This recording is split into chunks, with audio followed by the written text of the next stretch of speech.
Jésus raconte l'histoire de deux hommes. 1. L'homme riche. Il vit dans le luxe, s'habille de vêtements somptueux, mange des festins tous les jours. Il ne prête aucune attention aux besoins des autres, notamment à Lazare. 2. Lazare, le pauvre. Lazare est un mendiant, couché devant la porte de l'homme riche. Il est affamé et souhaite simplement les miettes qui tombent de la table du riche.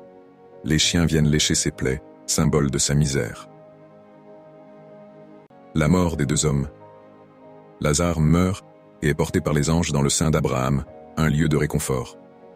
L'homme riche meurt aussi, mais il se retrouve en enfer, dans un lieu de tourment.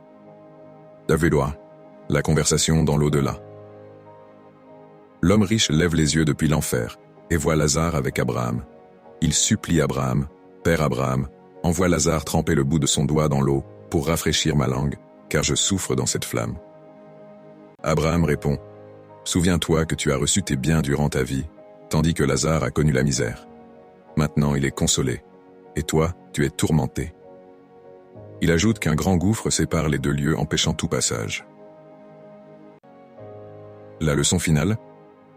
L'homme riche demande alors « Envoie Lazare prévenir mes frères pour qu'ils évitent ce lieu de souffrance. » Abraham répond « Ils ont Moïse et les prophètes, qu'ils les écoutent. » L'homme insiste « Non, mais si quelqu'un revient des morts, ils se repentiront. » Abraham conclut « S'ils n'écoutent pas Moïse et les prophètes, ils ne seront pas convaincus, même si quelqu'un ressuscite des morts. »